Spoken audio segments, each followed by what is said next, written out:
15 years ago, my life took an unexpected turn when my boyfriend and best friend betrayed me in the worst way. Back then, my best friend Ashley, who I trusted with my life, got pregnant by my long-term boyfriend Kyle, and shockingly, my family hid this massive secret from me. Eventually, I had to leave home and cut ties with both of them.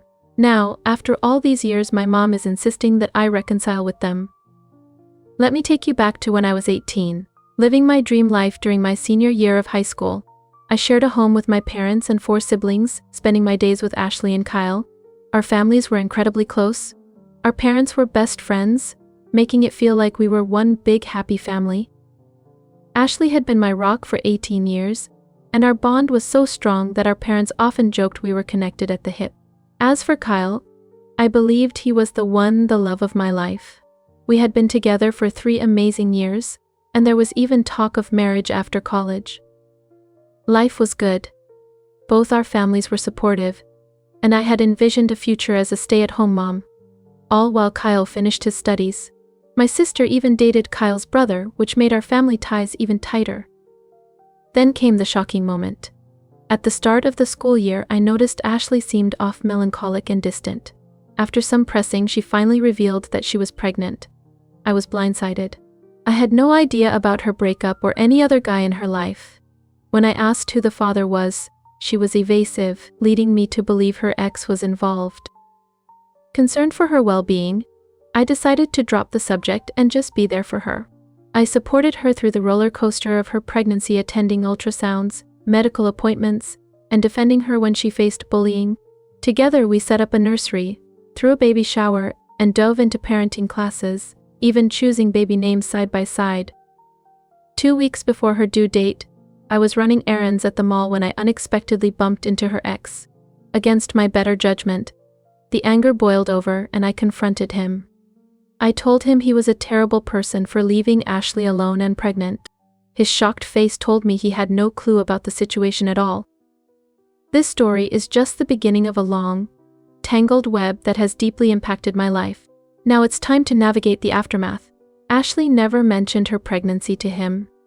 And when I revealed she was 9 months along, he insisted it couldn't be possible for him to be the father, claiming they had broken up over a year ago and hadn't been intimate since. I was taken aback, but quickly apologized for raising my voice in the mall. After that, he got snarky, saying some hurtful things and suggesting I should ask Ashley's friend Kyle if he might be the dad. I didn't take his comments seriously at the time. Kyle and Ashley had been lifelong friends. We'd always been close due to our parents' friendship, but they never acted like anything more.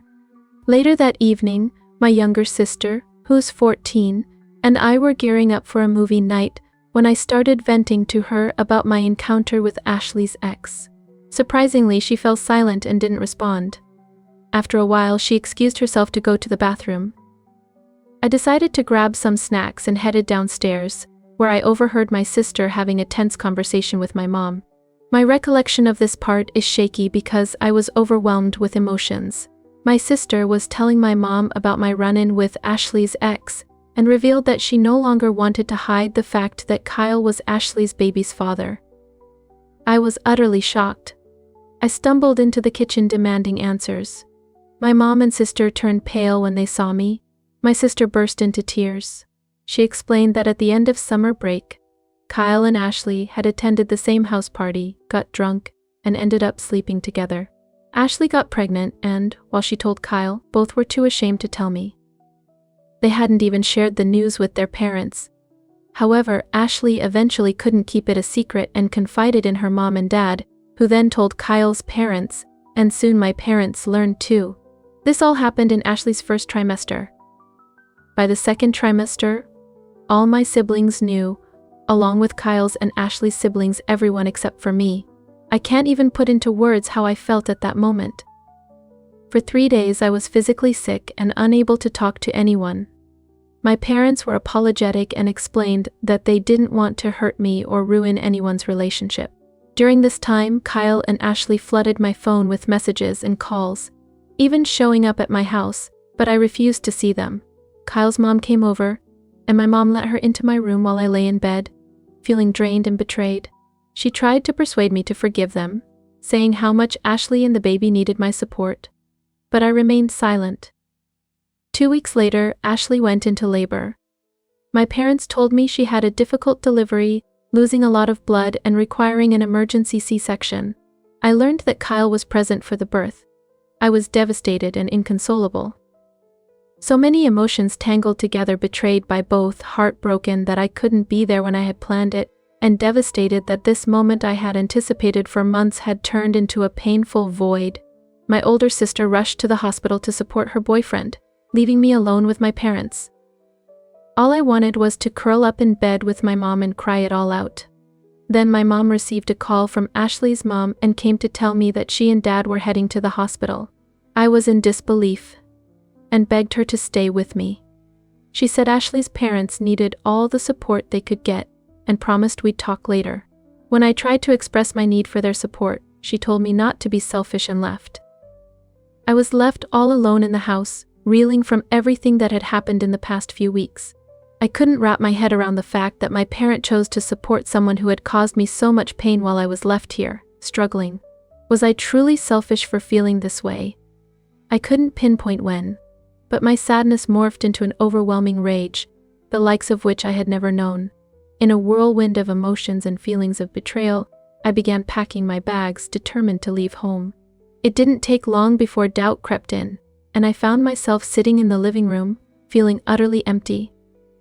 Then, a text from my sister popped up. It was news that Ashley had given birth to a healthy girl, and they were both doing well. Attached was a picture of the newborn, and my sister shared that they named her Sarah, the name Ashley, and I had picked out months earlier. A little later, she texted again to say that my parents, along with her, were heading to a bar in town to celebrate with Ashley's and Kyle's families. After that, everything became a blur. I was engulfed by my emotions, and my memory of that time is hazy. I made my decision. I boarded a train and left, staying at a hostel in Phoenix for a spell. I found a job at a store and vowed to finish high school there.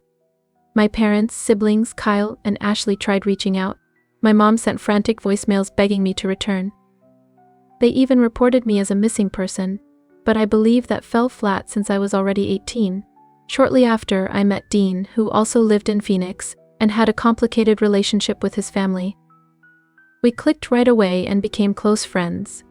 He was a great support during that tough time as I struggled to navigate my newfound independence.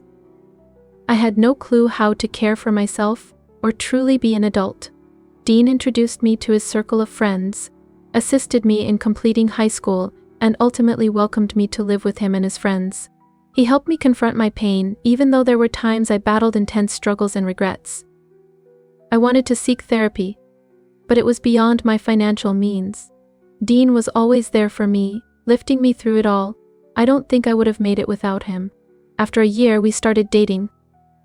When he inherited some money from his grandpa, he decided to move across the country to the big city. Despite our emotional baggage and my insecurities, I took a leap of faith and went with him. We settled in, got jobs, and fought to make ends meet.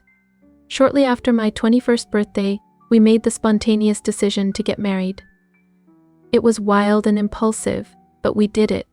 I enrolled in university, and Dean helped fund my education while he launched a successful business, allowing us to live more comfortably. While I was busy with my studies, I also took on a part-time job to contribute. We experienced our fair share of ups and downs but managed to stick together. After I graduated, I began working in his company, where we slowly grew it into something substantial. Looking back, I don't think I was in love with Dean when we got married. I cared for him deeply, but it wasn't that kind of love. Yet he was always there for me, unconditionally, and today I can't imagine loving him more. He is the love of my life. 12 years into our marriage, we have a 2-year-old son and a 6-month-old son. Sometimes I regretted leaving my family behind, but going back was not an option. The pain of feeling like my parent chose Ashley and Kyle over me was too much. Last year, at the start of the pandemic, I received an email from a 14-year-old girl named Evelyn. She introduced herself as my niece, the daughter of my older sister and Kyle. She had heard about me and wanted to meet. Though hesitant at first, we began to exchange emails. Interestingly, she didn't know my history from 15 years ago, so our conversations were refreshingly innocent. We shared about her school, her interests, and my family. I discovered that I have 10 nieces and nephews. It was also surprising to learn that Kyle married Ashley 4 years after I left, and now has 2 sons along with Sarah. My parents maintained a friendship with Kyle's and Ashley's family, which made it feel like my family continued with life as usual while I was away. When she reached out to discuss what happened, I didn't feel it was my place to explain, so I simply said that relationships evolve and life can lead us in different directions. We kept in touch intermittently for nearly a year. In her email this January, she shared how the pandemic impacted her family, mentioning my parents' struggles to maintain their home and how both of my brothers lost their jobs, causing them financial stress. I was taken aback by her awareness of these issues at just 14, especially with the tensions brewing between her parents. Guilt and regret washed over me, amplified by the emotions of just having welcomed my own baby. After confiding in my husband, he reassured me of his support, whatever I decided. Our financial stability remained intact during the pandemic, and though we're not wealthy, we live comfortably. Upon learning more and discussing it with Dean, we made the decision to help my parents with their house. A week ago, we returned to my home state, and it was the first time I had seen my family in 15 years. Emotions flooded me: regrets, past pains, feelings of betrayal. However, my parents seemed relieved to see me. It was such an odd day. We had a heartfelt conversation and agreed to work on establishing a cordial relationship. After all this time, there was an undeniable awkwardness. They sometimes felt like strangers. Dean and I spent a week there, continuing our dialogue, and I truly felt we were on a path to a friendly, albeit distant, connection. That was until my mom insisted I sit down with Kyle and Ashley. She expressed a desire to restore our past dynamic. I firmly told her I wouldn't engage with them. While I had moved on, I had no ties to them anymore, and didn't want to revisit old wounds. I was open to rebuilding relationships with my family, especially my niece, but I made it clear I didn't want anything to do with Kyle or Ashley. I never expected them to sever ties, but I certainly didn't want any connection. Dean stood firmly by my side.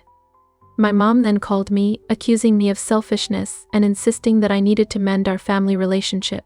I told her it was her choice if she wanted a relationship with me or them. She accepted that, but just 2 days later I received a call from Kyle's mom. I hadn't shared my number, and she demanded I reach out to Kyle and Ashley, claiming my return had stirred tensions in their lives. I hung up on her. Feeling a bubbling anger, I called my mom to confront her, only to learn she had given my number to help heal our family bonds. I told her it felt like she was choosing them over me for the second time. She cried and yelled, calling me selfish, just wanting her family back together. I ended the call and haven't spoken to anyone since, even though my mom and Kyle's mom have continued to reach out.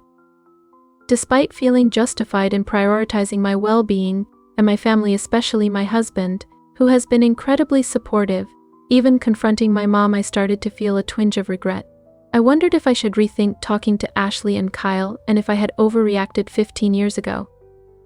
I'm now questioning whether I'm being selfish for not pursuing a repair of our relationship. Any advice or insight on how to navigate this situation would be greatly appreciated. I'm at a crossroads and feeling utterly lost. It's been 2 years since I shared this.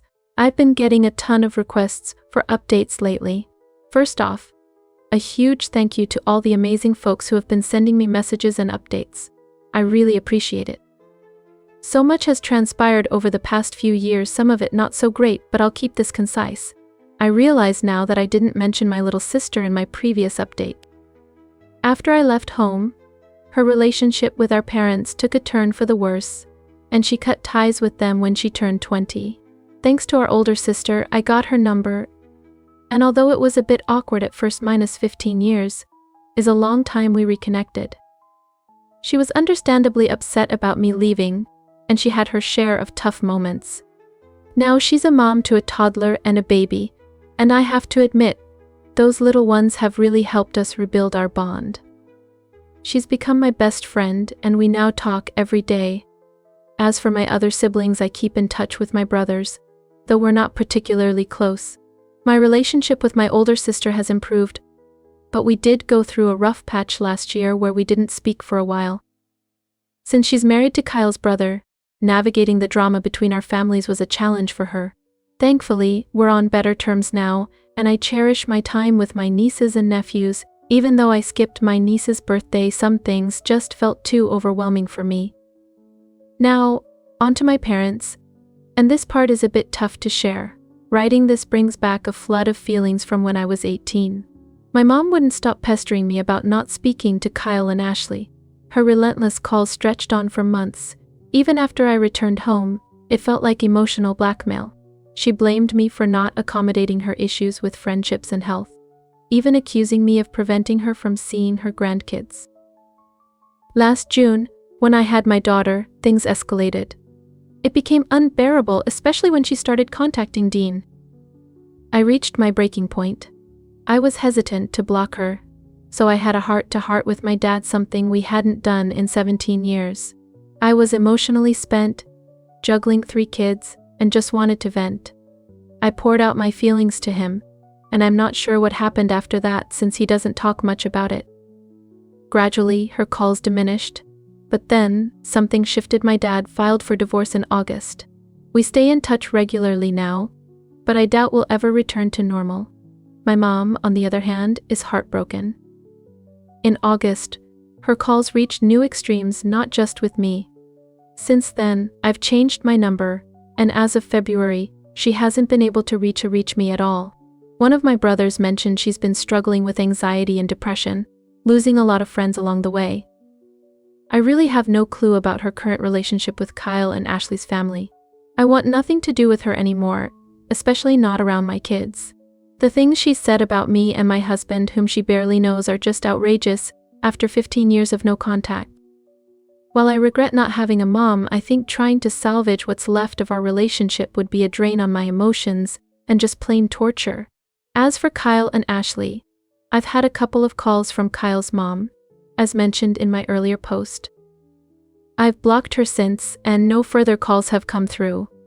Honestly, I have no idea what they're up to or where they are. No contact whatsoever. The only noteworthy event was in August, when things took a nosedive. Kyle's brother brought me a letter supposedly written by Ashley.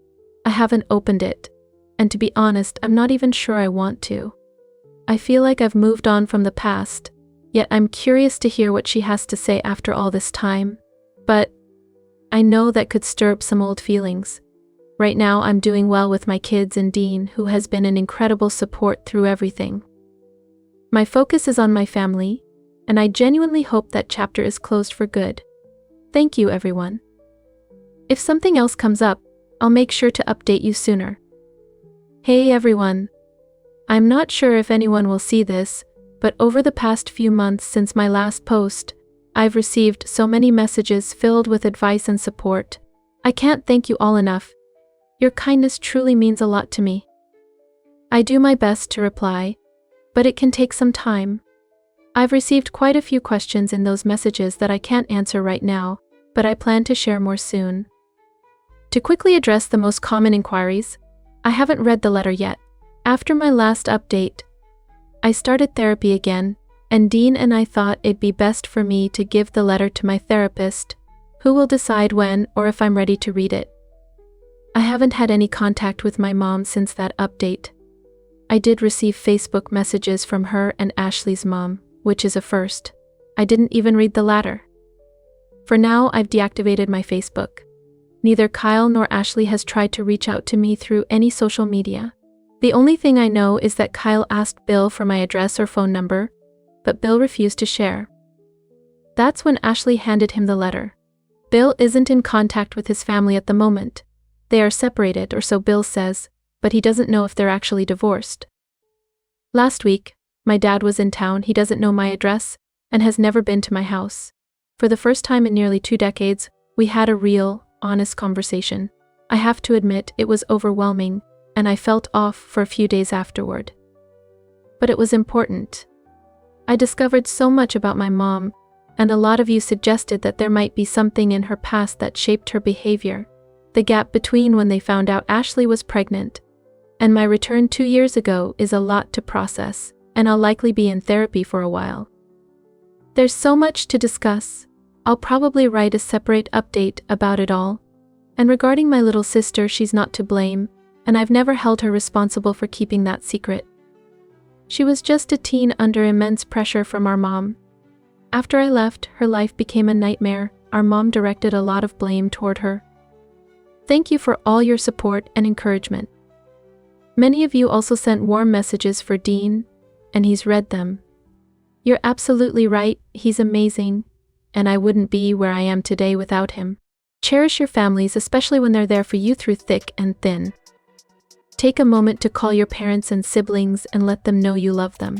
In tough times, we really see how much we undervalue the good people in our lives. Thank you, and I hope you're all doing well. Did you hear? Sarah's been catfishing people by using AI to generate the perfect face for her dating profile pics. She says it's not lying, just upgrading.